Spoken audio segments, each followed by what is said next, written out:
दोस्तों, मैं आज़ाद हिंद आप लोगों के सामने मैं एक बार फिर हाजिर हूँ मैथ को लेकर। मैथ के अंतर्गत आज हम लोग पढ़ेंगे नंबर सिस्टम अर्थात संख्या पद्धति।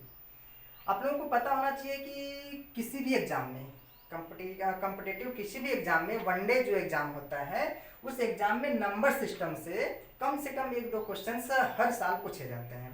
अब वो एग्ज़ाम चाहे एसएससी का हो, बैंक का हो, लेखपाल का ले लीजिए या तो फिर किसी भी स्टेट पुलिस का एग्ज़ाम ले लीजिए।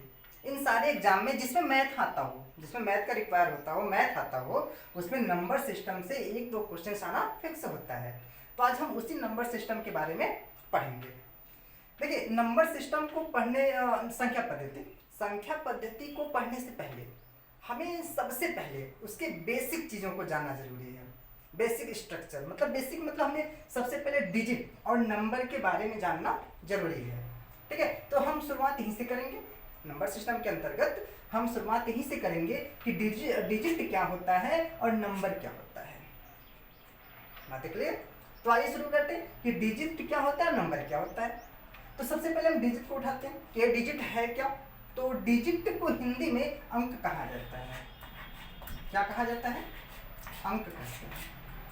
ठीक, अगर हम नंबर की बातें करें तो नंबर को हिंदी में संख्या कहा जाता है।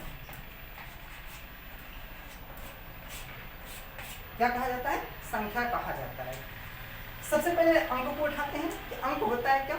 समझिएगा ध्यान से, समझ में आ रहा होगा सबको।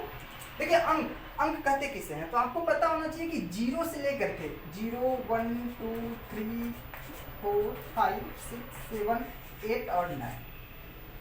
ठीक, तो 0 से 9 तक के जितने भी संख्या आपको दिख रहा है उसे को क्या कहेंगे? अंक कहेंगे। बातें क्लियर? 0 से कहाँ तक? 9 तक। 0 से 9 तक के सभी संख्या को या सभी नंबर को क्या कहेंगे? अंक कहा जाता है। ठीक, और इन्हीं अंकों को मिलाकर क्या बनता है? संख्या बनता है। ठीक, अब जैसे मैं बात करूं यहाँ पे मैं 5 और 6 56, तो ये क्या है? आपका संख्या है। बातें क्लियर? ये क्या है? आपका नंबर है। तो नंबर और संख्या क्लियर हो गया होगा, समझ में आया होगा सबको? क्लियर? ठीक, अब देखिए अंक तो क्लियर हो गया कि 1 से 9 तक कि सभी संख्याएं क्या है? अंक है। ठीक, यानी कि डिजिट है। और नंबर क्या कहते हैं कि डिजिट को मिलाकर जो बनता है, जैसे 56 हो गया, 68 हो गया, ठीक, 22 हो गया, आदि ऐसे जितनी भी संख्याएं बनेंगे, 99 हो गया, 9999 हो गया, 5632 हो गया, ये सभी जो आपको दिख रहे हैं ये सब क्या है? संख्या है।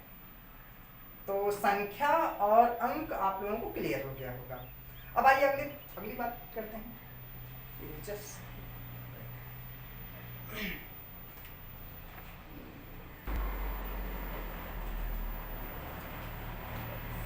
अब आगे चलते हैं। अंक और संख्या तो क्लियर हो गया होगा, समझ में आया होगा। अब देखिए, अब बात करते हैं कि कोई भी संख्या लिखा हुआ है तो उसमें कोई भी नंबर है तो उसमें कितने डिजिट होते हैं, इसकी बातें हम लोग करेंगे। तो आइए देखते हैं। अब जैसे हम लिख लेते हैं 56, ये जो 56 है 5 और 6, ये क्या है? आपका एक नंबर है। लेकिन अगर ये पूछा जाए कि इस नंबर में, इस संख्या में कितने डिजिट हैं, तो आपको कितने डिजिट दिख रहे हैं? 2 डिजिट दिख रहे हैं। ठीक है, तो कितने डिजिट होंगे? 2 डिजिट होंगे। अगर उसी प्रकार मैं बात करूं 938, एक क्या है? संख्या है, क्योंकि ये डिजिट से क्या है? मिला के बना हुआ है, अंकों से मिलके बना हुआ है, तो एक क्या है? संख्या है। ठीक है, लेकिन अगर इसमें ये पूछा जाए कि कितने अंक हैं तो कितने अंक होंगे? 1, 2 और 3 अंक होंगे। बातें क्लियर? आइए आगे चलते हैं। अब देखिएगा, इतनी बातें तो क्लियर हो गया। लेकिन अगर मैं कहूँ ये 5, मैं 5 लिख दिया, अगर मैं पूछूं कि ये क्या है तो आप लोग कहेंगे क्या है? एक डिजिट है। लेकिन डिजिट के साथ साथ याद रखिएगा ये क्या है? एक संख्या भी है अपने आप में क्या है? एक संख्या है। लेकिन अगर इस संख्या में, इस नंबर में पूछा जाए कि कितने डिजिट हैं तो कितने डिजिट हैं? 1 डिजिट है। तो बातें क्लियर हो गया। हमें लगता है अब आप लोग अंक और संख्या अच्छे से समझ गए होंगे। आगे चलते हैं। अगला पॉइंट देखिएगा, बहुत ही बेस्ट है और बड़े ही ध्यान से इसे पढ़िएगा, क्योंकि प्रारंभिक जो बातें वो जानना बहुत जरूरी है, ही आपका बेसिक है। अगर बेस क्लियर होगा तभी हम नंबर सिस्टम संख्या पद्धति को बहुत आसानी से समझ सकते हैं, क्योंकि बहुत लंबा पार्ट है। इसमें आज आपको सीरीज बाई सीरीज देखने को मिलेगा। आज ये पहला मेरा लेक्चर होगा, इसके बाद दूसरा होगा, इसके बाद तीसरा होगा। लगभग 3 या 4 लेक्चर में संख्या पद्धति को हम सबमिट करेंगे एग्जामिनेशन को देखते हुए, मतलब जो एग्जाम से जो रिलेटेड हो। आइए बात करते हैं आगे। अब जैसे मैं एक क्वेश्चन पूछ रहा हूँ आप लोगों से, अगर मैं पूछ दूँ 51.67, तो ये क्या है? एक संख्या है, क्या है? नंबर है। अब मैं आपसे पूछ रहा हूँ, आप बताइएगा इस नंबर में ये जो संख्या दिख रहा है इसमें आपको कितने डिजिट दिख रहे हैं? कितने डिजिट हैं? 5, 2, 4। अब आप लोगों से पूछा जाए तो आप लोग यही कहेंगे कि 1, 2, 3 और 4 डिजिट, लेकिन ये क्या है? 4 डिजिट क्या है? गलत है, 4 डिजिट नहीं है, क्योंकि जब दशमलव की बातें आए, ठीक है, किसकी बातें है? दशमलव की। तो दशमलव में जब हमसे डिजिट पूछा जाए, अंक पूछा जाए, तो दशमलव की बाद वाली चीजों को हम नहीं काउंट करते हैं। क्या नहीं करते हैं? दशमलव की बाद वाली चीजों को काउंट नहीं करते हैं। उसके पहले जितने डिजिट होंगे उसी को हम बताएंगे। तो दशमलव के पहले कितने डिजिट दिख रहे हैं? 2 डिजिट। दो डिजिट है, तो आंसर कितना आएगा? 2 डिजिट। बातें क्लियर? तो ये बहुत इंपॉर्टेंट है, इसको आप लोग याद रखेंगे। अब अच्छा, ऐसा होता है क्यों ऐसा होता है कि हम दशमलव के बाद वाले को काउंट नहीं करते हैं? तो आप लोग खुद सोचिए। अच्छा, एक चीज ध्यान दीजिएगा, अगर मैं लिख दूं 0.6 के बाद इतना 0, तो क्या दशमलव के बाद इतने 0 का कोई मतलब है? कोई मतलब नहीं है, ठीक है। इसलिए दशमलव के बाद वाले अंक को काउंट नहीं किया जाता है डिजिट के अंतर्गत। इतनी बातें तो क्लियर हो गया होगा, ठीक है। आइए आगे चलते हैं।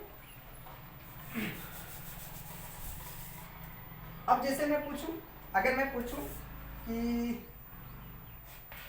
18.345, ये क्या दिख रहा है? एक संख्या है, ठीक है, लेकिन ये संख्या नंबर तो है, लेकिन अगर ये पूछा जाए कि इस नंबर में कितने डिजिट हैं, तो कुल कितने डिजिट हमें दिख रहे हैं?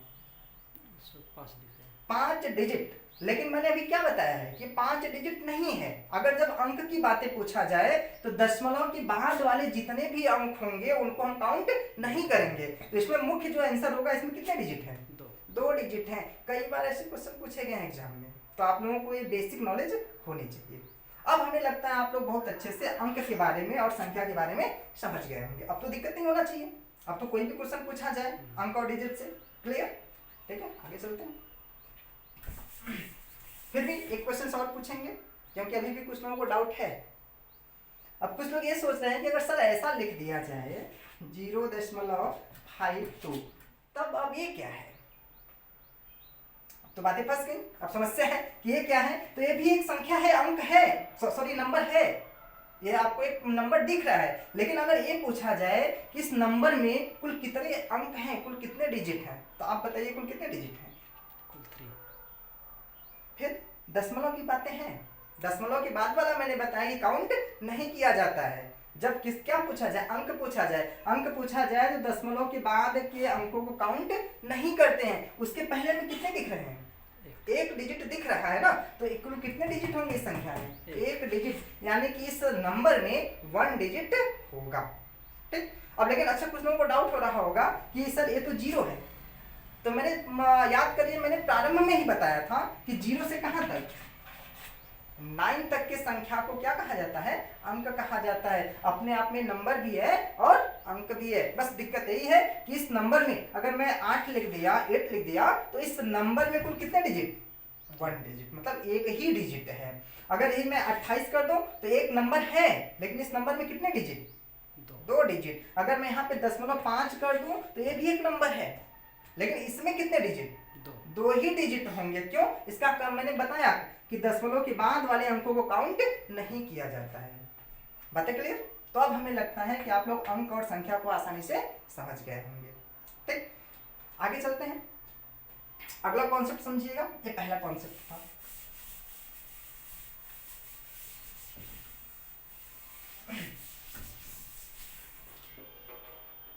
अगला कॉन्सेप्ट बहुत ही अच्छा है, बड़ी ध्यान से समझिएगा। यहाँ पे कई बार एग्जाम में क्वेश्चन पूछे गए हैं एसएससी में, और अगली बार शायद हमें लग रहा है कि यूपीएसआई में भी क्वेश्चन यहाँ से पूछे गए थे, जो अगला टाइप में बताने जा रहा हूँ। ठीक है, अंकों की गणना करना, क्या होगा, अंकों की